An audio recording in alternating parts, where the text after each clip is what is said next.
Students, आज हम लोग करेंगे development of Bohr's model of atom कैसे हुई। तो बोर्स मॉडल ऑफ एटम की डेवलपमेंट से पहले हम लोग तीन जो है वो इसकी थ्योरीज पढ़ चुके हैं। तीन हम लोग मॉडल ऑफ एटम डिस्कस कर चुके हैं। एक तो पहला जो है वो डाल्टन मॉडल ऑफ एटम था, उसके बाद सर जे थॉमसन ने जो मॉडल ऑफ एटम दिया था, और तीसरा जो है वो रदरफोर्ड ने जो मॉडल ऑफ एटम दिया था। Basically Bohr's model of atom जो था, this is the improved version of Rutherford model of atom. ठीक है, तो इसको करने से पहले हम लोग एक चीज डिस्कस करेंगे कि सबसे पहले ये माना गया कि लाइट जो है उसका ड्यूल करेक्टर होता है। Light consist of two natures. कौन कौन सा? एक तो लाइट जो है उसका वेव नेचर होता है, नेचर ऑफ लाइट, और दूसरा जो था पार्टिकल नेचर ऑफ लाइट। कि लाइट जो आ रही है, ये जो हम लोग सनलाइट जैसे देखते हैं या जो लाइट मूव करती है, वो या तो इन टर्म्स ऑफ छोटे छोटे पार्टिकल्स हैं, ठीक है, उसके रूप में हमारे पास आती है। ये किसने दिया था? जो पार्टिकल नेचर है ये किसके द्वारा डिस्कस किया गया? This was discussed bye Newton. ये न्यूटन ने बोला था कि जो पार्टिकल नेचर है लाइट का, कि छोटे छोटे पार्टिकल्स के रूप में लाइट आती है, ये न्यूटन के द्वारा दिया गया। ठीक है, और उसने अपनी थ्योरी ऑफ, या बोल सकते हैं उसको कार्पस्कुलर थ्योरी,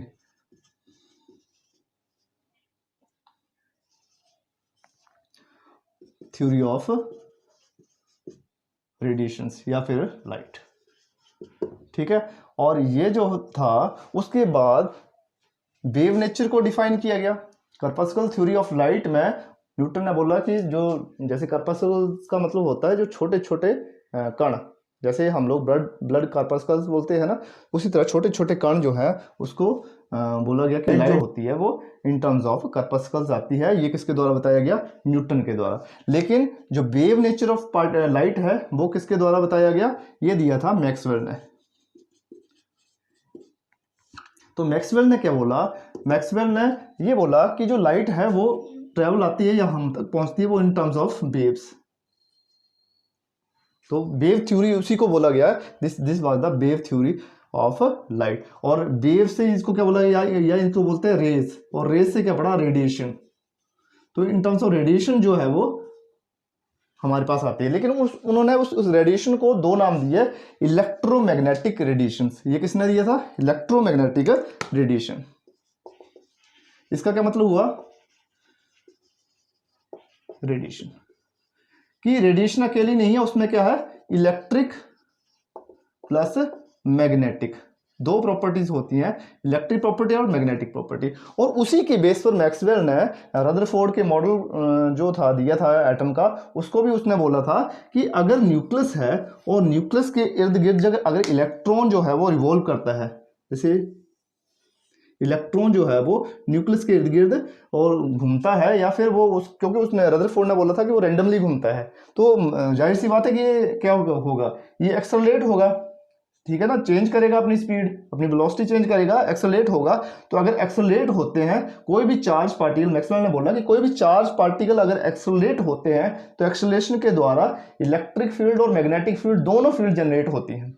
इलेक्ट्रिक फील्ड और प्लस मैग्नेटिक फील्ड, ये दोनों होती हैं। और इलेक्ट्रिक फील्ड और मैग्नेटिक फील्ड जनरेट होगी तो वो क्या करेगा? रेडिएशन छोड़ेगा, और वो जो रेडिएशन छोड़ेगा वो क्या होगी? Electromagnetic radiation. ये जो शब्द आया था इलेक्ट्रोमैग्नेटिक रेडिएशन, ये किसके द्वारा दिया गया था? मैक्सवेल के द्वारा। उन्होंने अपनी थ्योरी दी थी, the theory of wave theory of electromagnetic radiation में उन्होंने ये बताया था कि जो रेडिएशन छोड़ी जाती है वो क्या होती है? इलेक्ट्रिक फील्ड और मैग्नेटिक फील्ड दोनों ये होती है, उसको बोलते हैं इलेक्ट्रोमैग्नेटिक रेडिएशन। तो इसी बेस पर हम लोग, क्योंकि हम लोग wave nature of light discuss करेंगे और वेव थ्योरी को आगे बढ़ाएंगे, मैं बाद में डिस्कस करते हैं हम लोग इसके बारे में, इलेक्ट्रोमैग्नेटिक रेडिएशंस क्या होती हैं। आमतौर पर हम लोग इलेक्ट्रोमैग्नेटिक रेडिएशंस को मान के चलते हैं जो सनलाइट आ रही है, जो दिख रहा है पार्ट, लेकिन वो क्या है? एक ऐसा पार्ट है, विजिबल पार्ट है, जो वो है विबज्योर वाला, जो लाइट जिसको हम प्रिज्म से पास करते हैं वो 7 पार्ट्स में डिवाइड होती है विबज्योर। लेकिन हम लोग विबग्योर भी बोलते हैं उसको, यार विबज्योर भी बोलते हैं। तो कई बार क्या है कि कई ऐसी रेज है जो हम देखते नहीं हैं, जैसे गामा रेज हैं, कॉस्मिक रेज हैं, अल्ट्रावायलेट रेज हैं, या उसके बाद हम लोग देख लें माइक्रोवेव्स हैं, रेडियो वेव्स हैं, लॉन्ग वेव्स हैं, ये दिखाई नहीं देती है।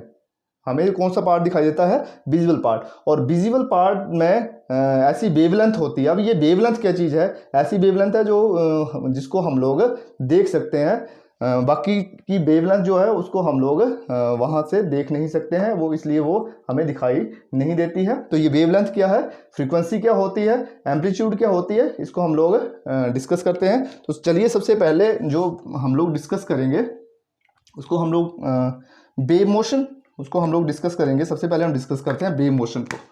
वेव मोशन क्या होता है?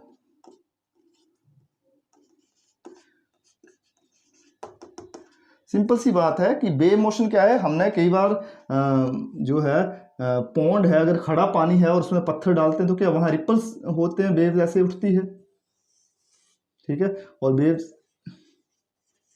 इस तरह से वेव्स, और आगे ऐसे रिपर जो है वो बढ़ते जाते हैं ऐसे वेव्स के। तो ये अप डाउन अप डाउन। तो अगर हम लोग इस तरह से कोई ये वेव का बनाए तो वेव किस तरह से होती है?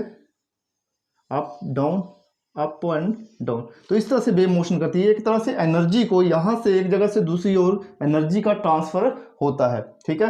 तो वेव इस तरह से दिखाई जाती है। और वेव में इसके जो एनर्जी ट्रांसफर होती है, आगे से आगे जो एनर्जी जाती है और आगे से आगे वेव जो है वो लास्ट में जाके ऐसे खत्म हो जाती है। तो वो एनर्जी यहाँ से एनर्जी चली और डिस्टर्ब हुआ, डिस्टर्बेंस हुई तो आगे एनर्जी गई यहाँ तक। तो इसको क्या बोलते हैं? Wave motion. तो वेव मोशन में दो चीजें होती हैं, एक जो ये उभरा पार्ट होता है और एक ये जो नीचे है। तो ये जो अपर पार्ट है इसको क्या बोलते हैं? क्रस्ट। और जो नीचे वाला पार्ट है इसको क्या बोलते हैं? ट्रफ। ये क्रस्ट, ये ट्रफ, ये क्रस्ट, ये ट्रफ, ठीक है। तो इस तरह इसको इस तरह से वेव मोशन करती है, वेव चलती है किसके साथ साथ? एक क्रस्ट और एक ट्रफ, ठीक है। वेवलेंथ जो इंपॉर्टेंट है, वेवलेंथ वेवलेंथ वेव की लंबाई। सिंपल से अगर बोलें तो वेवलेंथ क्या होता है? वेवलेंथ क्या होता है? वेव की लंबाई। तो वेवलेंथ जो होती है वो उसको हम लोग एक जो साइन है लैम्डा, क्या बोलते हैं इसको? लैम्डा। लैम्डा द्वारा इसको बताते हैं। और जो ये क्रस्ट है, यहां से देख रहे हैं आप, दो क्रस्ट हैं और इसके बीच में जो दूरी है, दो क्रस्ट के बीच में या फिर दो एडजेसेंट ट्रफ्स, इसके बीच में जो दूरी है इसको क्या बोलते हैं? वेवलेंथ। ये पूरा है, ठीक है। ये the distance between two adjacent crest and troughs is known as wavelength. The distance between two adjacent, adjacent मतलब साथ लगे हुए, क्रस्ट या फिर ट्रफ साथ ही होना चाहिए। ये नहीं कि ये क्रस्ट है और हमने यहाँ कोई क्रस्ट बना दिया आगे और उसकी दूरी को हम लोग इस तरह से हम बोलेंगे यहाँ से यहाँ, तो ऐसा नहीं होगा। ये जो एडजेसेंट साथ लगे हुए क्रस्ट के बीच में दूरी या फिर टफ के बीच में जो दूरी है उसको क्या बोलेंगे हम लोग? वेवलेंथ, ठीक है। और वेवलेंथ जो है, क्योंकि ये लंबाई है, लेंथ है, तो इसके जो यूनिट्स होते हैं वेवलेंथ के, क्या यूनिट होते हैं? मीटर में या फिर सेंटीमीटर में, ठीक है। और जो बेसिकली हम लोग यूज करते हैं वो एंगस्ट्रॉन, क्या बोलते हैं इसको? एंगस्ट्रॉन।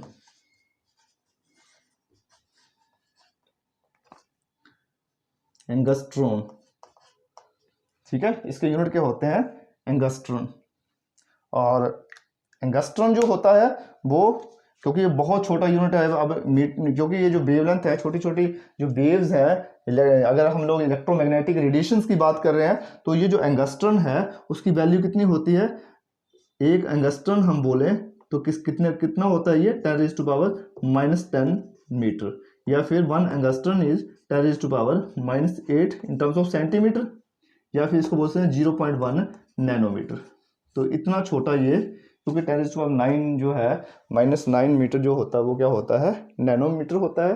तो इसलिए इसको हम लोग लिख सकते हैं 0.1 नैनोमीटर 1 एंगस्ट्रॉन। तो यूनिट को पूछा जाए तो वेवलेंथ के यूनिट क्या होते हैं? एंगस्ट्रॉन। और इन टर्म्स ऑफ लेंथ क्या होता है? मीटर या सेंटीमीटर, अगर मीटर या फिर इन टर्म्स ऑफ सेंटीमीटर, ठीक है। पहले क्या किया हमने? वेवलेंथ किया, और इसको किससे नोट करते हैं? लैम्डा से, ठीक है। और अगर ये हमारे पास कोई वेव है तो distance between two adjacent crest और adjacent trough, this is known as wavelength, length of the wave. ठीक है, ये तो हमारे पास, और इसके यूनिट्स क्या थे, मीटर या फिर लेंथ है तो मीटर या फिर सेंटीमीटर, और एंगस्ट्रम, जैसे 1 एंगस्ट्रम जो होता है वो दैट इज 10⁻⁻10 मीटर या फिर 10⁻⁻8 सेंटीमीटर। ठीक है, ये यूनिट्स है इसके। सेकंड क्या है हमारे पास, फ्रीक्वेंसी। फ्रीक्वेंसी को डिनोट करते हैं हम लोग न्यू से, जैसे इसको लैम्डा और इसको क्या बोलते हैं, न्यू, NU। तो फ्रीक्वेंसी को क्या करते हैं हम लोग, फ्रीक्वेंसी की अगर डेफिनेशन करें तो फ्रीक्वेंसी की डेफिनेशन ये होती है कि किसी एक पॉइंट पर 1 सेकंड में कितनी वेव्स पास होगी। कोई एक पॉइंट है और यहां पर वेव्स है, और यहां से मान लो ये पॉइंट यहां से शुरू हुआ और इस यहां पर हमने 1 सेकंड काउंट करना शुरू हुआ, तो 1 सेकंड में इस पॉइंट से कितनी वेव, मान लो 1 सेकंड में इतनी वेव्स ये क्रॉस होगी। ठीक है, तो इसको क्या बोलते हैं, frequency, number of waves in 1 second या नंबर ऑफ साइकिल्स पर सेकंड, इसको क्या बोलेंगे हम लोग, नंबर ऑफ साइकिल्स पर सेकंड, साइकिल्स पर सेकंड, या फिर ऐसे ही बोल सकते हैं इसको, साइकिल्स पर सेकंड।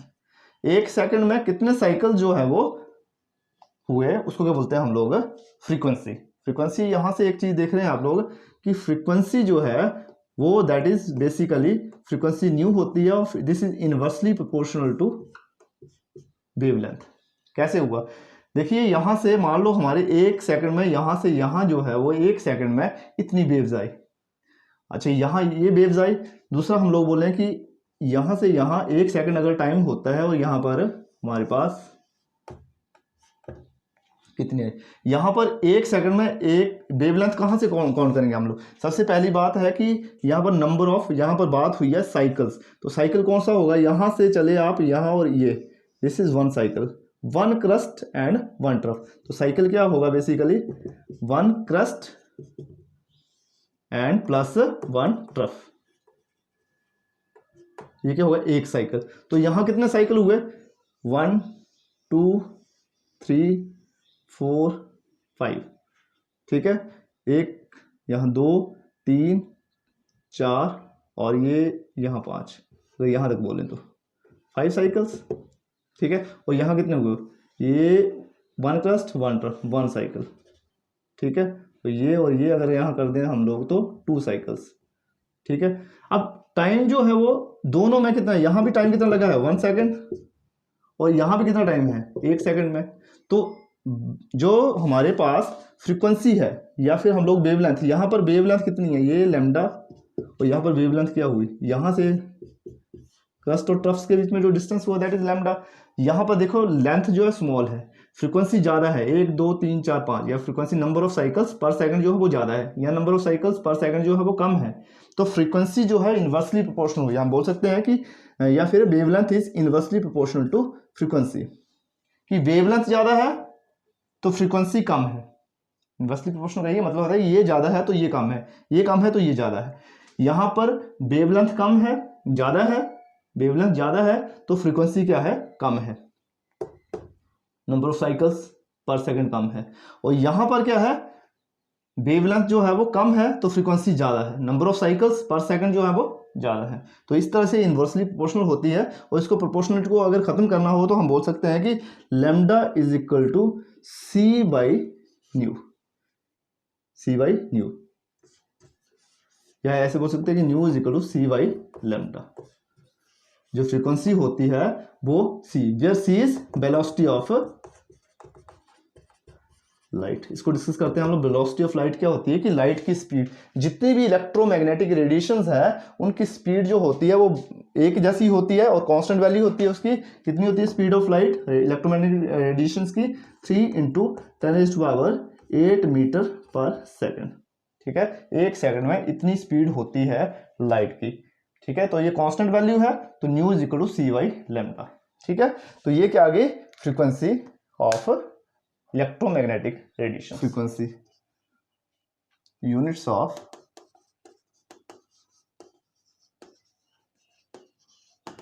फ्रीक्वेंसी के यूनिट्स क्या होते हैं,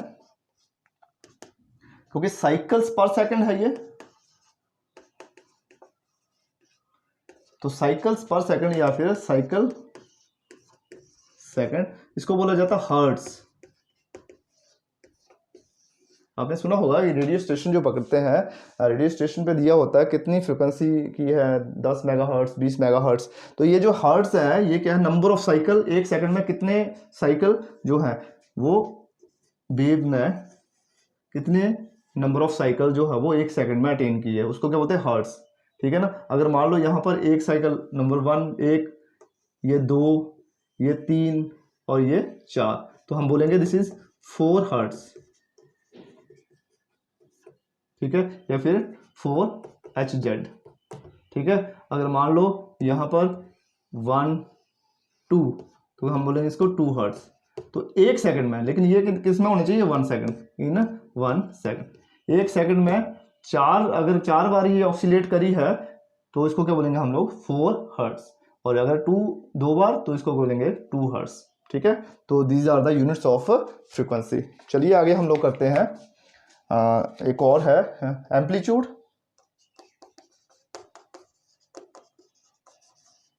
एम्पलीट्यूड क्या होता है, यहां से आप लोग देख रहे हैं कि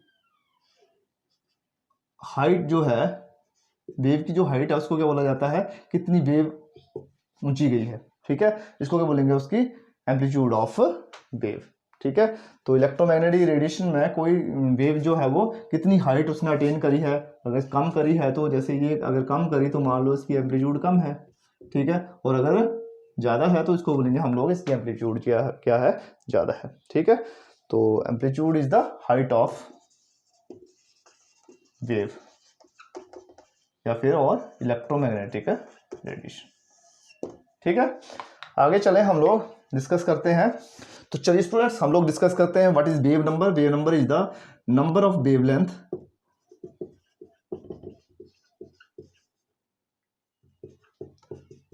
पर यूनिट लेंथ। ठीक है। तो number of wavelength per unit length में कैसे, मतलब कि यहां पर आपने वेव नंबर को डिस्क्राइब किया न्यू बार से इज इक्वल टू 1/λ।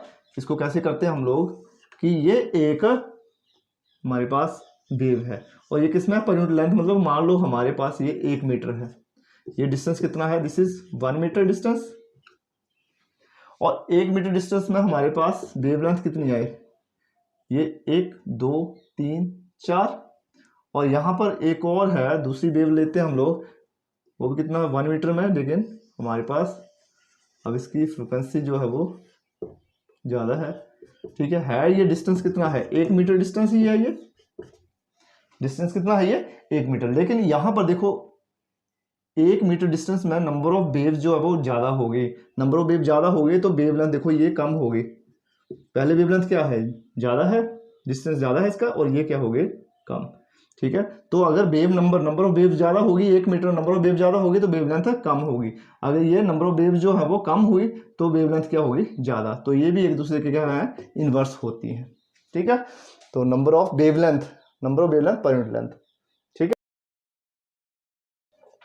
तो स्टूडेंट्स अब हम लोग डिस्कस करते हैं what are the properties of electromagnetic radiations. तो इलेक्ट्रोमैग्नेटिक रेडिएशंस की जो पहली प्रॉपर्टी है कि ये जो इलेक्ट्रिक वेव्स हैं और मैग्नेटिक वेव्स, ये कैसे पैदा होती हैं कि जब कोई चार्ज पार्टिकल जो है वो मूव करता है, एक्सेलरेट करता है, तो जब एक्सेलरेट करेगा तो वो क्या करेगा, वहाँ पर इलेक्ट्रोमैग्नेटिक रेडिएशन छोड़ेगा। और इलेक्ट्रोमैग्नेटिक रेडिएशन क्या है, in the form of waves. तो कौन कौन सी है, एक इलेक्ट्रिक वेव और दूसरी मैग्नेटिक वेव। 2 वेव प्रोड्यूस होती हैं और दोनों वेव्स क्या होती हैं, एक दूसरे के परपेंडिकुलर होते हैं। मान लो अगर हम लोग 3 डायमेंशंस में लेके चलें तो एक जो है वो इलेक्ट्रिक फील्ड जो है वो एक साइड एक्स एक्सिस की ओर जाएगी और वाई एक्सिस की ओर क्या है, मैग्नेटिक फील्ड जाएगी। लेकिन इसका प्रोपेगेशन जो होगा वो अलोंग जेड एक्सिस जो होगा, उसकी जो एनर्जी होगी वो अलोंग जेड एक्सिस होगी। कैसे होगी ये, कि मान लो हमारे पास ये एक्स एक्सिस है और ये हमारे पास वाई एक्सिस है और ये जेड एक्सिस है।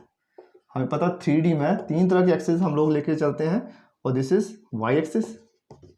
तो ये जो हमारे पास इलेक्ट्रिक फील्ड है वो कैसे मूव करती है, इलेक्ट्रिक जो वेव है वो कैसे प्रोड्यूस होती है। अब इसके अलोंग एक्स एक्सिस होती है ये, तो हम बोल के चलते हैं, लेके चलते हैं इसको कि इस तरह से ये इलेक्ट्रिक फील्ड, ठीक है। और इलेक्ट्रिक फील्ड जो है क्योंकि अलोंग एक्स एक्सिस है तो हम लोग इसको परपेंडिकुलरली इसके शो करेंगे, ठीक है। ये अलोंग एक्स एक्सिस है ये, और अगर हम लोग दिस इज इलेक्ट्रिक फील्ड, और अगर मैग्नेटिक फील्ड लेके चलो तो मैग्नेटिक क्या है अलोंग वाई एक्सिस, तो वाई एक्सिस अगर करेगी तो कहाँ से ये होगी, जैसे यहाँ से अगर प्रोड्यूस हुई है ये,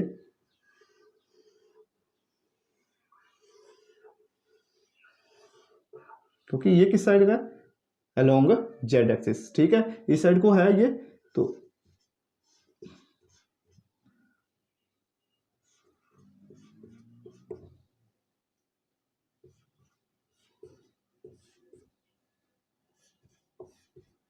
तो इस तरह से ये कैसा नेचर है ये, क्योंकि ये पेंडिकुलर है एक दूसरे से। इस साइड को अगर मान लें हम लोग ई है और इस साइड को ये मैग्नेटिक फील्ड बी है, ठीक है, और प्रोपगेशन कहाँ है इसका अलोंग ये जेड एक्सिस है।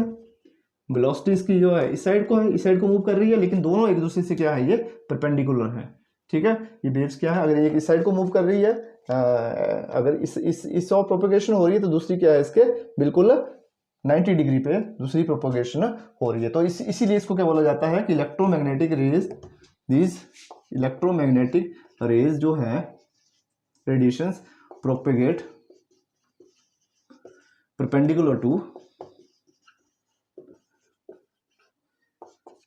ईच अदर, ठीक है।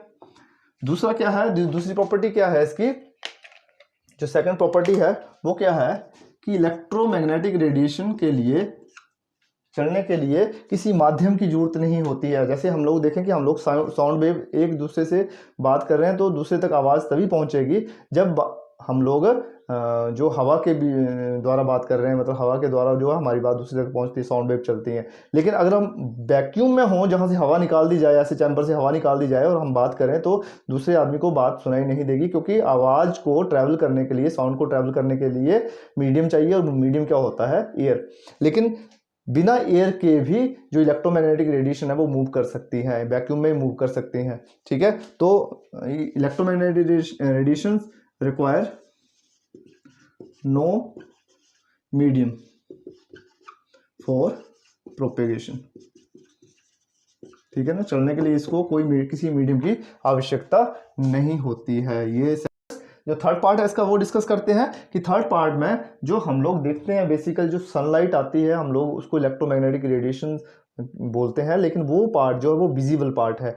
वही ऐसा पार्ट है जो सन की लाइट का जो कि 7 कलर्स में डिवाइड हो जाता है, ठीक है, और विबग्योर बनाता है वो। तो विबग्योर के अलावा जो ऐसी कई रेडिएशन है जो हमें दिखाई नहीं देती हैं, या तो उनकी वेवलेंथ बहुत कम होती है या वेवलेंथ बहुत ज़्यादा होती है, या उनकी जो फ्रीक्वेंसी बहुत ज़्यादा होती है और फ्रीक्वेंसी बहुत कम होती है। तो हम लोग आसान सा एक तरीका भी समझेंगे और इसको कैसे डिवाइड करते हैं वो भी हम लोग देखेंगे। तो जो विजिबल पार्ट है वो क्या है, ये violet, indigo, blue, green, yellow, orange and red, ये पार्ट क्या है, इसको बोलते हैं हम लोग विजिबल रेज, जिसको हम लोग देख पाते हैं। ये ऐसी वेवलेंथ है जिसमें से जो हमें दिखती है, लेकिन जो दिखती नहीं है वो क्या क्या है। एक तो हमारे पास सबसे पहले कॉस्मिक रेज है। कॉस्मिक रेज मतलब जो कॉस्मोस से आती है, अंतरिक्ष से आती है। कॉस्मोस जो है वो एक रशियन वर्ड है, ठीक है। उससे बड़ा हुआ जो आसमान है या फिर जो ऊपर ब्रह्मांड है वहां से आने वाली रेज है ये। कॉस्मिक रे के बाद हमारे पास आती है गामा रेज, गामा रेज, फिर एक्स रेज, फिर यूवी रेज। इनकी वेवलेंथ जो है वो बहुत कम होती है और ज़्यादा वेवलेंथ के लिए यहाँ रेड है, तो उसके बाद क्या आता है अल्ट्रावायलेट, इंफ्रारेड, उसके बाद माइक्रोवेव्स, उसके बाद रेडियो वेव्स, और सबसे ज़्यादा जो वेवलेंथ होती है वो लॉन्ग वेव्स। तो इसको याद रखने का तरीका ये है कि विबग्योर तो आपको पता ही है, ठीक है, ये जो इंद्रधनुष जो बनता है वो 7 कलर्स का यही होता है वो, ठीक है। या प्रिज्म से हम लोग जब वाइट लाइट को करते हैं, सन करते हैं, फेंकते हैं, तो हमारे पास ये रेनबो बनता है, ठीक है। This is a visible. और यहाँ इस सौर को क्या है, वेवलेंथ क्या है, इंक्रीज कर रही है, ठीक है, इंक्रीज कर रही है। और इस साइड को क्या है, यहाँ क्या है, फ्रीक्वेंसी जो है वो इंक्रीज कर रही है, ठीक है ना। फ्रीक्वेंसी इस और इंक्रीज कर रही है, वेवलेंथ इस और इंक्रीज कर रही है। तो इसको याद कैसे रखना आपने, ये सारी क्या है, दीज आर इलेक्ट्रोमैग्नेटिक रेडिएशन। और इसकी वेलोसिटी ऑफ लाइट जो है वो इनकी क्या है, सेम है, दैट इज 3 × 10⁸ मीटर पर सेकंड। इसी स्पीड से चलती हैं ये।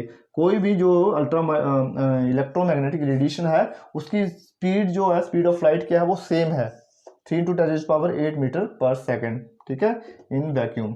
तो यहाँ पर इसको याद रखने का तरीका ये कि जो आ गया ये विजिबल रे है, उसके बाद यूवी अल्ट्रावायलेट, यूबी एक्स, ठीक है ना, यू एक्स, और इसको क्या है, गामा जो है that looks like a Y, ठीक है। तो ऐसे याद रखेंगे आप, यूबी यू एक्स वाई, ठीक है, यूबी एक्स वाई। और यहाँ से देखो इंफ्रारेड है, ये रेड है, तो रेड के बाद क्या आता है, इंफ्रारेड, ठीक है।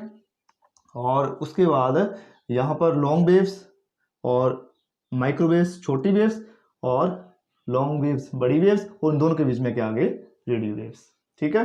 तो इस तरह से हम लोग इसको याद रख सकते हैं। तो उम्मीद है आप लोगों को ये चैप्टर समझ आएगा और इसको अच्छी तरह से करें, ठीक है। Thank you and have a nice.